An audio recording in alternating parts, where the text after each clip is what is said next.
What's going on, everyone? Another episode of Pass the 40. Today's guest is Katey Brent. Katey, how's it going today? Very good. How are you? I am excellent. Where are you joining us from? Cincinnati, Ohio. Cincinnati, Ohio. Are you home? I am. Just hanging out? Yep. Very Yep. cool. Went to the gym and went to physical therapy, and now I'm home. All right. Well, we'll talk about the reason for your physical therapy in a second. When was your 40th birthday? My 40th birthday was January 23rd. Okay, so about halfway through. Yep. Sounds good. Yeah. How's it feel so far? Pretty good. I don't know. It didn't. It's kind of a weird thing. I expected it to feel real different, and it doesn't. But some things do feel really different. It's kind of it's a weird number. You get to talk to people like me and record it. Right. Are you ready for your 40 questions this afternoon? Sure. All Yeah. right. Let's get right to it. How many tattoos do you have? Oh my God, I had never even counted. So a lot. More than 20? Yeah. I would go by body percentage at this point. I probably have 35% of my body covered. What's your favorite tattoo? My favorite one right now was was the most recent one that I got. It's a traditional mom heart, but instead of the banner saying mom, it says potato chips. Which that's my favorite one right now. Do you know that I actually did see that on your Instagram feed, and there is a question. There is a question later in this interview about that specifically, because Awesome.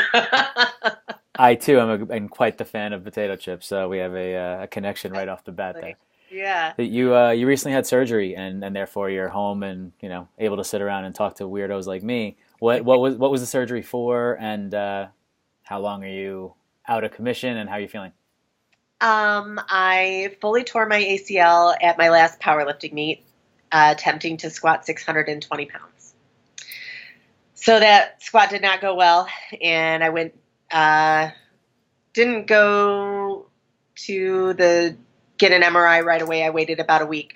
Found out that my ACL was fully torn, scheduled surgery, went and had that done, and when they got in there, they realized that there was damage to the meniscus as well, so they fixed that too. So I'm home for about 4 weeks, and then I can go back to work, and then recovery as far as being able to lift again, probably 4 to 6 months.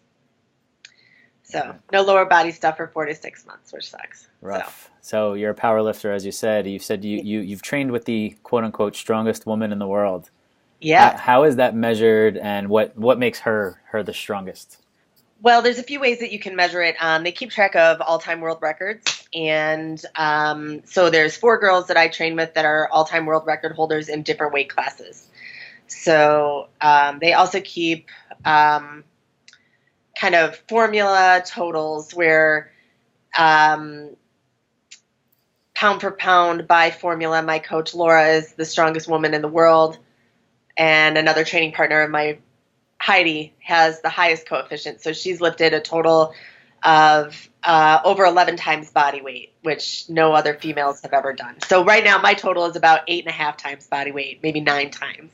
So what they're doing is ridiculous. But I mean, broken. Listen, Go ahead. 8.5 is ridiculous too, so don't sell yourself short. But is it all squats?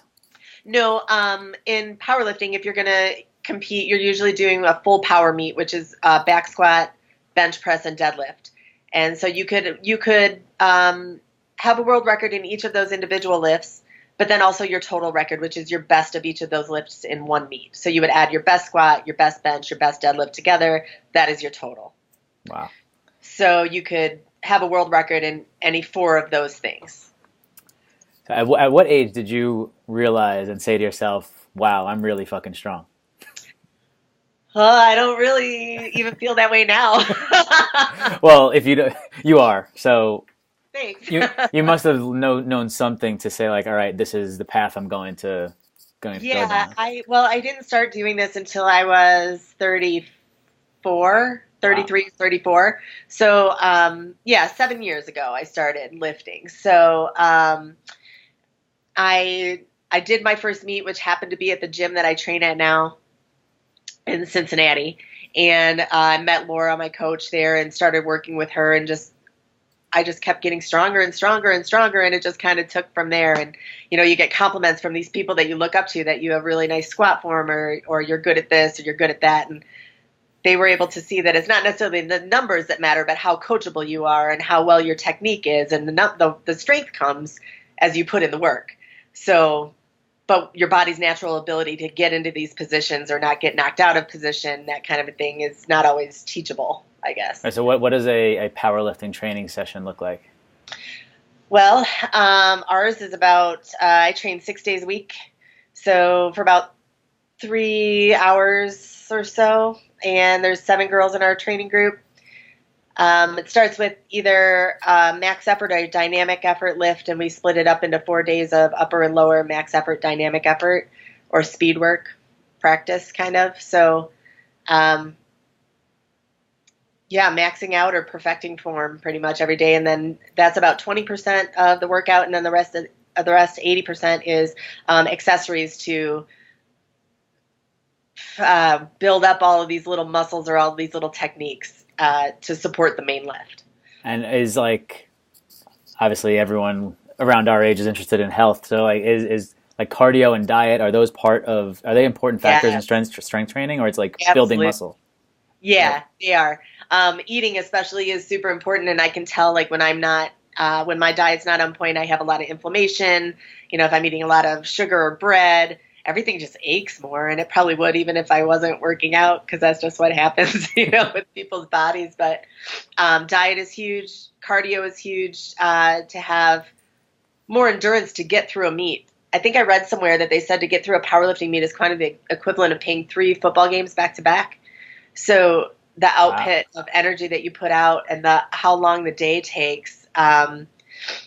So sometimes you could start your meet at 9 o'clock and not be deadlifting until 6 or 7, and you have to stay fresh, have enough energy when you deadlift as you did when you squatted in the morning. Right. So you have to have this endurance that goes. So that's where the cardio comes in, which is helpful. So, and I'm an equipped lifter too, which kind of makes things a little more complicated. I wear a special shirt for deadlifting and benching that takes a lot more energy than just raw lifting. Mm-hmm. So that makes it more complicated. Real high maintenance, really. Switching gears to one of your other talents, you are a master hairstylist. So Yes. What would you suggest for me? Well, I think keeping it as short as possible is helpful. How long have you been doing that, and when did you become a master? I don't know. I've been doing it for about 20 years. I got my license when I was 19. So I think a master probably anywhere after maybe 10 years. It's kind of subjective. When I moved to Ohio, they give you the title of master stylist.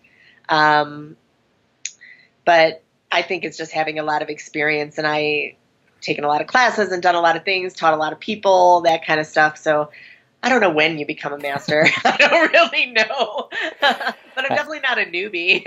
As long as you can use it on your business card, it helps. Right, exactly. It looks good. Sounds fancy. When you were a kid, what did you want to be when you grew up? I had no idea what I was going to be. I didn't even know. I played a lot of games where, like, we'd set up like a little school, and maybe I was a teacher or something like that, but I never had a desire to do that. And I never really had a vision for that. I think I kind of fell into hairdressing, but it was good that happened because I really enjoy it. Mm-hmm. But I probably always knew I would be doing something slightly artistic or not conventional, for sure. What 3 words would your best friend use to describe you? I think they would say that I'm very loyal, that I'm very dependable, and that I'm hilarious. I think that's pretty accurate. That's a great one. If I talked to that same best friend, how would he or she fill in the following sentence? I love Katey. She's the greatest, but I wish she were a little less, besides hilarious, a little less what? Hard on herself. Is that right? You're tough. Yeah. You're tough on yourself? Yeah, for sure. Yeah. I don't always see myself the way that other people see me, and that here I am at 40 years old and it still feels the same. You know, it's weird how those things just stay with you your whole life, you know, Yeah. like they don't really change. But What's the worst job that you've ever had? I think the worst job I ever had was my very first job, and I was a caddy at a golf club when I was 13 years old. And that was, I think I lasted 2 weekends, and the people were so awful, and it was just a shitty job. This tiny little 13-year-old girl lugging these big golf bags around for these rich old white men, and Right. it was horrible. That was a terrible job. Right. You should be out playing, not carrying people's Right, luggage at the age of 13. I think it ruined the golf for me forever. Well, Never interested in that. you're not missing much, I'm sure, because Okay. I'm not a golf guy myself. So, why do you split your time between Detroit and Cincinnati? I am from Detroit originally, and I moved to Cincinnati to powerlift. Almost 5 years ago, so in September, it'll be 5 years that I moved to Cincinnati to train at the gym that I train at. And so I go back to Detroit every 5 weeks for a week and work at my salon there, take care of all my clients for a month in a week's time, and then come back to Cincinnati. And I also work here. So, but I never gave up my clients there, never gave up my job. I don't see as many people because I'm only there for a week at a time, but it's Sure. the people that I've been seeing forever who love me and I love them, and they make it work and I make it work, and I come back and I work open to close for 7 days, and then I come back to Cincinnati. So it's crazy. Yeah, that's some schedule. That's cool though. So Yeah. that's cool that your salons allow you to kind of keep the clients even though you're not there all the time. It's a Well, nice, it benefits them too, you know. Of course. Yeah. Is Cincinnati specifically like a hub for powerlifting, or this specific gym and trainer is just somebody like you just needed to be with them? I think Ohio is definitely a hub for powerlifting. It's crazy. I don't know why. Just a lot of really strong people in Ohio, but this gym specifically, and my friends who own it, Laura and Shane, own this gym, and they're just, I like their vibe. They've just quickly become family, and the gym is not typical of a lot of powerlifting gyms. I think it's more. I think it caters to women more too, which is weird. Women in powerlifting is not a big thing. It's usually men, and like women are like holding jackets, or you know, and it like kind of, it's a lot like that in a lot of scenes actually. But this, I think you would be hard pressed to maybe in the entire world find more strong women in one gym than this gym. Wow. I don't think you're going to find that anywhere in the entire world. So that's why I came here. All right, makes sense. Yeah. What is something that you're curious about these days? Lately I've been getting into stoicism a little bit. I did a friend of mine is doing some leadership classes or seminars type thing. She just got out of the military and is trying to help women navigate the military a little better, but she does these leadership seminars, and I did one, and she had recommended a book called The Daily Stoic, which I've been reading. And then a couple of his other books, like The Obstacle is the Way, and Is that just came out with a new Seneca? one. Yeah, but the author's name is Ryan Holiday. Right. He's And but yes, you're right. And so I've been doing that, and I started journaling a little bit with that kind of stuff, and just it's interesting to me. I don't know, like how much power you give away to things that don't really matter, and No, it's a great practice, and like it's become really big in the last 5 years in like Silicon Valley, and even with sports teams. I know like Bill Belichick and the Patriots teach Stoic philosophy. It's definitely a lot of good, intelligent, reasonable ways to look at life in that practice for sure. Absolutely. I'm finding it very interesting and how it's applying to my own life, and even to my lifting, which sounds ridiculous, but there's a lot of connection. Yeah, I think that makes a lot of sense for sure. Yeah. What's a great piece of advice you've been given? Something that has stuck with you? That's a good question. I don't know. When I was moving here, a friend of mine told me that if you find a way of life that you love, you have to find the courage to live it. And that was great advice, especially when I was deciding to move here when I never moved anywhere before, and how could I ever make this happen, and how could I ever not live in Detroit? Like, I'm Yep. like diehard Detroiter, and for me to leave was like, and for something as crazy as a gym, like it wasn't, people move for jobs and Right. relationships and things like that, and I was just like, I'm gonna go work out. Like, That's awesome. That advice fits that perfectly. right, and then kind of in the stoicism, right? Like, if you don't love what you're doing, then why are you doing it? Hmm. So that was cool too. Yeah. Yeah. It's good stuff. Who is your celebrity crush, if you have one? Oh, my celebrity crush. I always love Marky Mark. I think it's amazing that he started out as Marky Mark and now he's a really Right. good actor. That always blows my mind a little bit. I remember back in the day, the Calvin Klein commercials, Oh Good yeah, Vibrations. the Funky Bunch. A legend, that guy. Sure. Yep. If you could have a drink with a fictional character, who would that be? Oh, I was thinking about this one because it was on the list that you gave me, and I think my one of my all time favorite books is Cat's Cradle by Kurt Vonnegut, Hmm. and I think I would have a drink with the narrator. He doesn't actually have a name, right? But I would have a drink with that guy. I He was so observant. Like, I haven't read it, but I happen to have that book in my queue on Audible oh, on my like books to come that are like loaded up soon. But I haven't pulled the trigger on it yet. it's fantastic. You won't regret it. Yeah. It's such a good book. What is something that you've tried that you'll never try again? Uh, I don't know. I don't know. I don't know. I want to say dating. Relationships in general. I'm very single and it's so easy. So much easier this way. But yeah, probably, I don't know. If I'm not pursuing any of that stuff really. It's very frustrating and people are funny, but so I say that jokingly, but kind of not. I know what you mean, but I don't believe that you're going to stick to that one. Yeah, well, maybe we'll see. If you could work for any person in the world, who would it be, and what job would you want? Oh, does it matter what time period that is? No, go for it. No. I would have loved to work with Vidal Sassoon in the '60s, revolutionizing how women wear their hair. Nice. That would have been fantastic. Yeah, it was huge what he did. What Before would that, you well, I'm sorry. what would you have done? What would your role have been? Well, it would have been interesting to. I mean, it shifted a whole generation of how women existed, right? Like they would get roller sets before, they'd make appointments once a week at a salon and get their hair done and not touch it, and not move and not sweat and not live because their hair would get messed up. And then he made it so everybody had wash and wear haircuts. Now your haircut was a style and not the rollers and the hairspray and those things. And so your life was so much freer all of a sudden.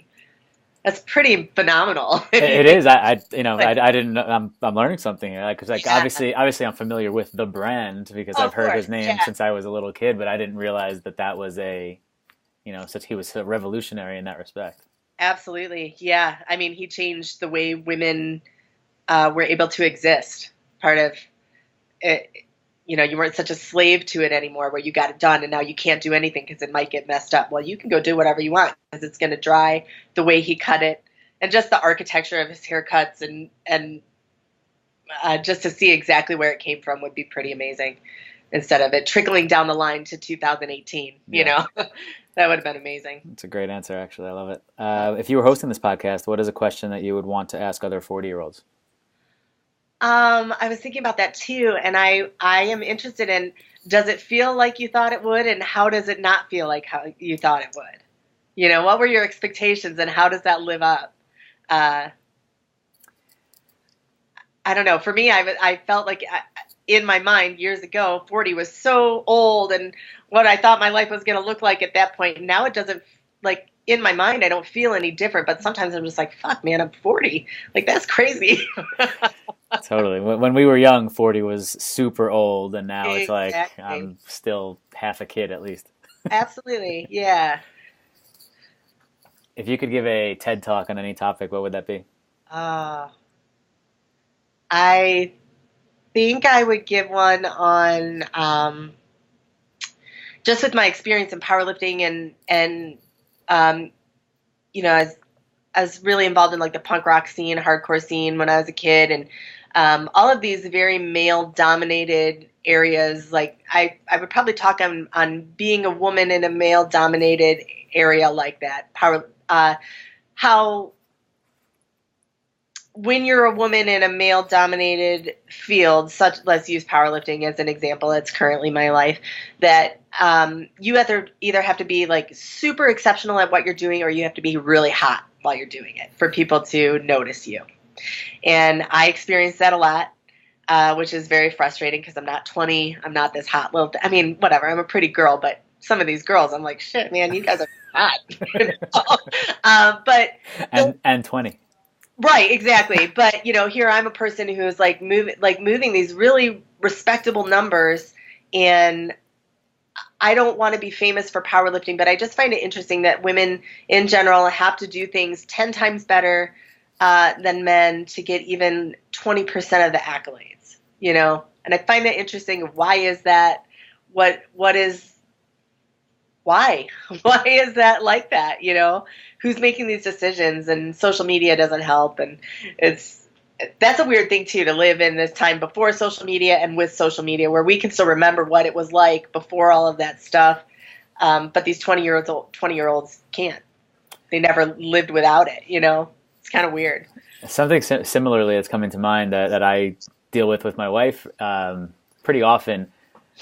We have two young boys, and at least a handful of times over the past year, however, random people in public places will come over to me and say what a good, impressive dad I'm being, the way I'm acting with my kids.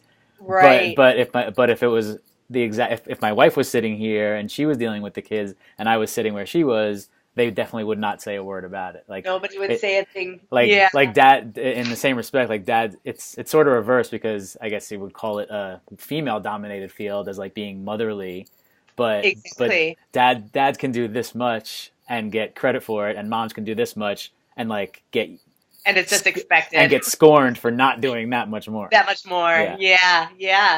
It's kind of weird. I don't know. I just find it interesting that the whole. And it was the same way in like the punk rock scene. Like you couldn't just like the music; you had to like have this. I don't know. It was the same thing. But I noticed that a lot in powerlifting, and I'm curious why. Like, why can't the numbers just speak for themselves? Why does it always come down to like how good you look doing it? Mm-hmm. You wrote in your 5 facts that you're a full-time awesome person. What makes you so awesome? I just enjoy my life. I enjoy the people in it, and I'm funny, and I like to. Hilarious. Yeah, hilarious. I like to make people laugh. I like to I don't know, I think I'm refreshingly real, which is nice. It's great. We need more of that. Yeah, it's pretty awesome, I think. What is something that you're very excited about right now? Right now, I'm very excited about a trip to Boston that I have planned in July. My best friend lives there with her daughter, and I'm going to go celebrate their birthdays because I haven't seen them. I haven't seen Patsy in a couple of years, so that will be exciting. So, very excited to go to Boston and enjoy their company for a few days. Very nice. Last meal, what are you having? Fried chicken of some sort. Nice. Absolutely. Do you have a go-to, any specific venue that provides that fried chicken? There's a place in Detroit. I guess it's not technically fried chicken. It's roasted chicken, but it's called Chicken Shack. And it's this weird little fried chicken hut by my mom's house in Detroit, and it is so good. Sounds amazing. It is. I'm getting hungry just hearing about it right now. Yeah. Back to the potato chips on your arm. Now that we're on the food, now that I'm hungry. Okay. First, when I saw that let me know that you and I were going to get along great here. Second, what is your go-to flavor and brand of potato chip? Oh, it really depends on what mood I'm in. Great answer so far. Yeah, sometimes I just like a classic Lay's salt potato chip. Mm-hmm. Sometimes I really like salt and vinegar, but they have to be like like take your breath away vinegary, like so which ones? Oh, the Cape Cod ones are super good. Cape Cod salt and vinegar. Yeah, and then sometimes I like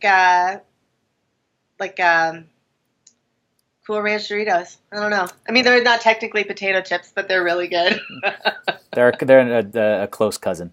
Yeah, absolutely. But I think if I'm just like in a standard, probably just a plain old Lay's potato chip. All That's right. good. That's a good one. So also after stalking your Instagram page, I can't let you leave here without mentioning Walter. Oh yeah. You would listen back in 40 years and regret it. So please tell me a little bit about your pup. What kind of dog is he, and how long has he been around? Walter is a Labradoodle, and we just celebrated his 8th birthday on Sunday. So if you Nice. haven't looked at my Instagram, you could see all his birthday pictures. We bought him a hat and a cake and took him to a pond to go swimming, and he's such a weirdo, and I love him. He's a great dog. He's very fluffy. Actually, we just moved into a new house. The whole last year we lived in an apartment, and he did not like the apartment, and I could not leave him home alone at all. So for Yikes. 1 year, I took him to my old. He would just cry and bark the whole time I was gone, and the upstairs neighbor didn't like that at all. She left very rude notes on my doorstep. So my old neighbor was very gracious and let me take him to her house when I needed to be away from my house. Mm-hmm. But now we moved into a house, and the first day we lived here, he was over it. Now he likes it just like that. Didn't even care. He was like, "Cool, this is great, thanks." Just some bad vibes in the other apartment that he wasn't feeling. Didn't like it. I didn't either, so that's cool. All right. He knew for me. He dogs know. They know these things. Yeah. Yeah. All right. I'm glad. I feel good that Walter's settled now. Yeah. Thank you. What's a piece of advice that you would give to your 20-year-old self? Oh. Nobody cares what you're doing. Like, I would worry so much about what people would think about what I was doing and what I was wearing and what I would say. And nobody cares. Just say or do whatever you want. Nobody's going to even think about it in 5 minutes. It doesn't matter. Just be yourself. Yeah. Nobody cares still. That's right. Still. Absolutely. That's something my wife and I always say that to each other, like when we're trying to think about this or this, like, yeah, whatever. No one cares. Yep. If you could have any singer or group perform at your next birthday party, who would it be? Oh man. I don't know. Right now I'm really into the White Buffalo. I don't know if you're familiar. But I've seen him a couple times and I like it. That would be fun. My girlfriends would be happy. The White Buffalo is a hymn, not a group. That sounds like a group name, not a hymn name. I think it's he calls himself the White Buffalo. I think his actual name is Jake Smith, but that's his like stage band name, something. I don't know. He does some like solo stuff and then has a band sometimes. Okay. So, yeah, that would be good. Cool. All right with that. Let's say you have to go on a road trip from Cincinnati to Little Rock, Arkansas, and you have to bring 3 people with you. Who are you bringing? And they cannot be family members. Cannot be family members. I would bring my friend Karis for sure. She is full of laughs all the time. I would probably also bring my friend Patty because she likes to drive. She won't let anybody else do the driving, which sounds great. This is Patty from Boston, whose birthday you're celebrating? No, Candace is in Boston. Patsy is her daughter. Oh, gotcha. Patty is a friend from Cincinnati. All right. And then I would probably bring my friend Smiley because he's got good jokes all the time. Sounds like a fun ride. Yeah. We just laugh all the way to Arkansas. Is Smiley a nickname or is that his real first name? That is a nickname. When you come to our gym, the sweatshop, you get a nickname, and that's it. That's your name after that. I mean, the next question is obvious. What is your gym nickname? Sometimes they call me the Truth. I have a way of just telling you the truth. What I think. The truth. The way it really is without worrying about your feelings. If you won the lottery tomorrow, what are three things you know for sure you would do with the money? Oh, I would take care of a lot of debt for my nearest and dearest, for sure, so everybody can just be on a that just kills so many people, just Yeah.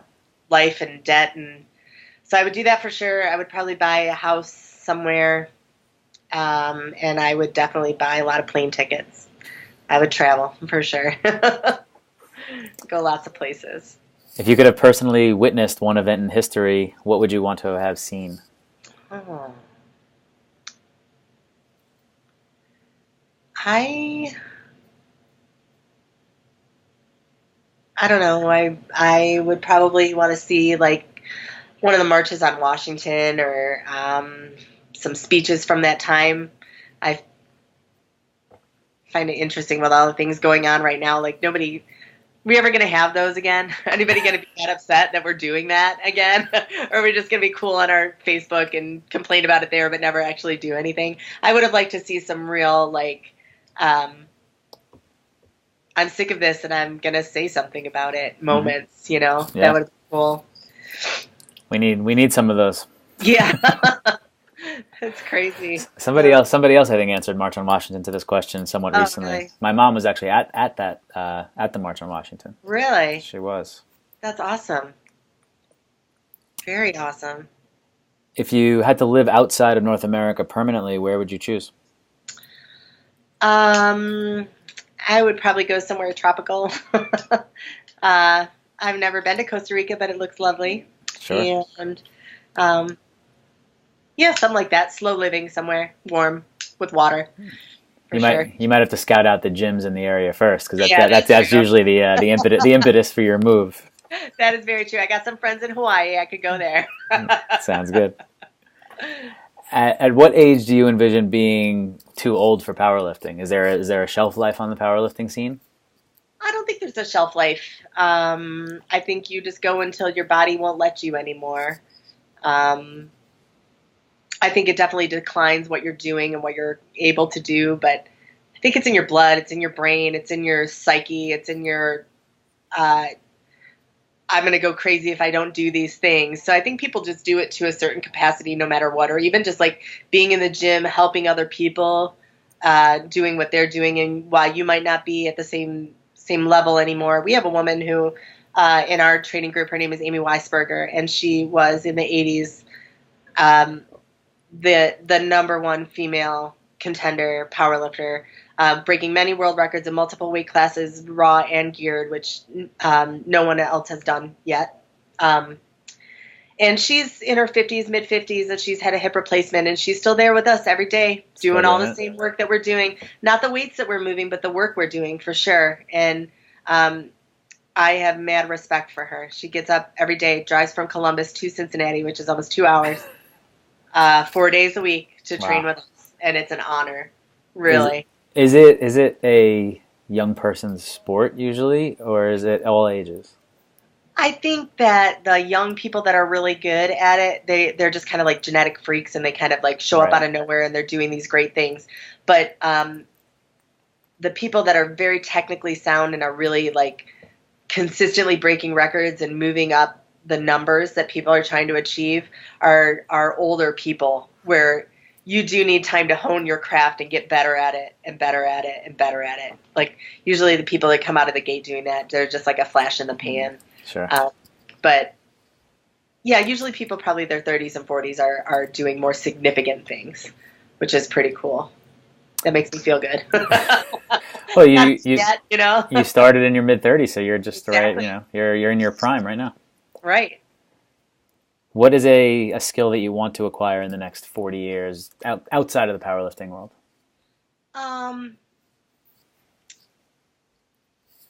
I would like to, I don't know, I would like to be a better cook. That would be fun. But like formally, like really learn, like maybe take classes or something to learn how to cook, and not just like, yeah, I'll just throw this together, that'll be fine. I would like to be a better cook. I think that would be interesting. It's a good skill to have. Yeah. What is something you're afraid of?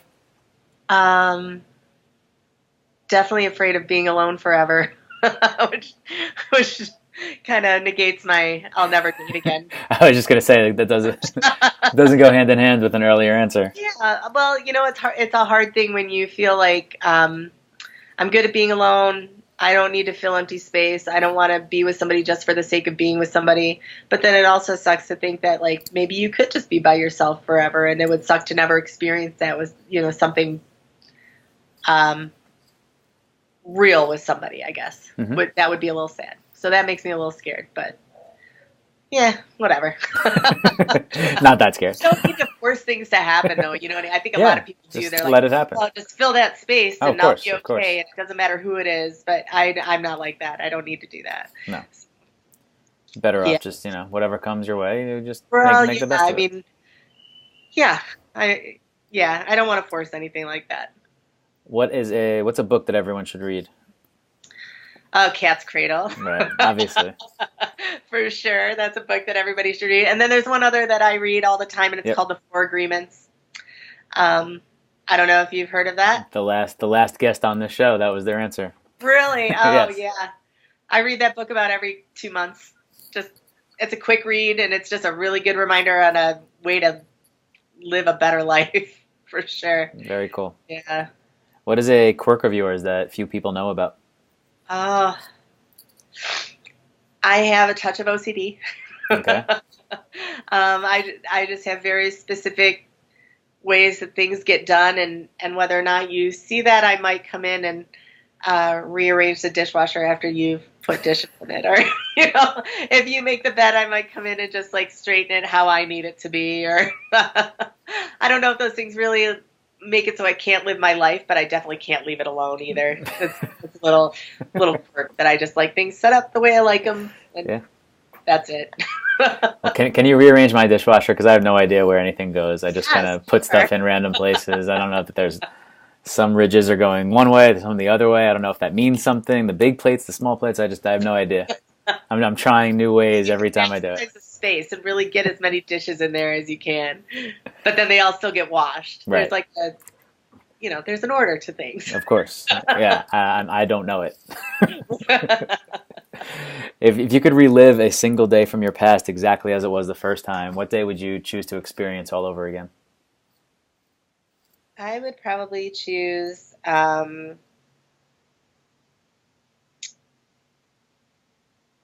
my first powerlifting meet that I did. I would relive that day. It just was a start to a whole new chapter of my life that I'm really enjoying, and where I used to always exercise just to be skinny or whatever, and this was like a whole new turn on things where now I'm doing it to be strong, and it feeds my brain, and it's not just about aesthetics, it's about my soul and my brain, and that day was the day that changed, and I would do that again. How long after you started, moved to Cincinnati, went to this gym, how long until you have your first meet? I did my first meet before I moved to Cincinnati. Oh, you did? Yep. But that was at my gym in Cincinnati. My coach Laura puts on this meet every year. It's a women's power weekend, and it's a women's only meet. No men competing, just women. And the very first one that she hosted was the very first meet that I did. And so there were 40 women in this gym competing, and everyone was like, these women were so welcoming and so nice. And it wasn't this, like, we were competing, but everybody was helping each other and cheering with each other. And the co-ed meets aren't quite like that. Right. And I don't know if that hadn't been my first meet, would have I liked it as much, or would I've had the same feeling about it. But ever since that moment, that first competition, I love competing. I love training for it. I love every aspect of it. And that moment made me realize, yes, this is about getting stronger in something that's more important than how you look, right? And there's a bunch of people that feel the same way you do, and now you found them. Is that when you decided to finally move to say I need to be here, or did you know that ahead of time? At that meet, they had a seminar the next day when I stayed for the seminar, And I was like, I want to work with these people. So I started working with Laura. She would write my programming for me, and I would do it.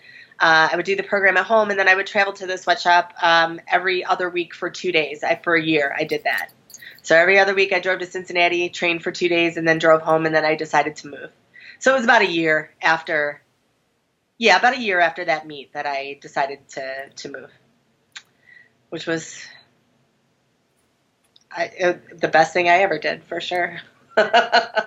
What is a great compliment that you've received that stuck with you? I find it a huge compliment when these women, these world record holders that I train with, ask me for my advice on their form, or was that a good squat? What did I do? Tell me how to make it better. Where I know that I'm not a world record holder, but I know what I'm talking about, and we all train well together, and that they respect my opinion is a huge compliment to me. Absolutely. Great. What's a pet peeve of yours? A pet peeve of mine is people whose actions don't match their words. That is very frustrating for me. People who just don't. You're talking, but you're not walking. Talking the talk without walking the walk. Yeah, absolutely, that is a huge pet peeve of mine. There's a lot of that around. Yeah, it's very annoying. What is something that all 40-year-olds should go and do or try? I don't know, man. I think you should just do anything that you think you're too old for. I really do. Like, you think you're too old to go see your favorite band or stay out late or have those beers or whatever, just do it.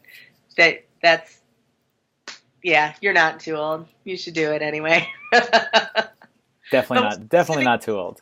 Yeah, one specific thing I don't know, but I mean I get that too, where you go see a band and now you're standing in the back with all the old people instead of in the front with all the young people. But just go anyway; it's fun.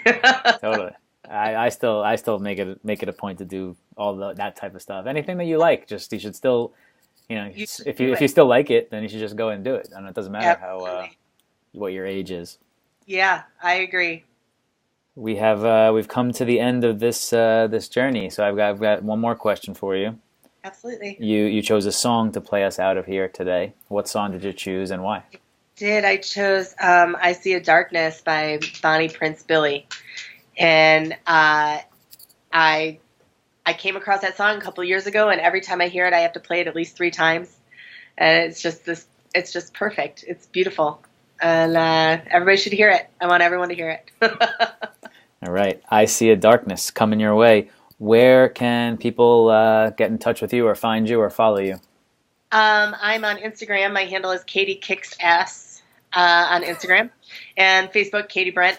I don't have a Twitter or anything like that. I don't no Snapchat for me. But Instagram and Facebook I'm on quite often. So That's plenty. Yeah, right. So, keep up with more than that. Katey Kicks Ass. That should be an easy one for everyone to remember. Katey, Brent, thank you for joining us on Past the 40. Appreciate it. Thank you. Had a lot of fun. Thanks everyone for listening, and we will see you next time. Thanks, Katey. Thank you.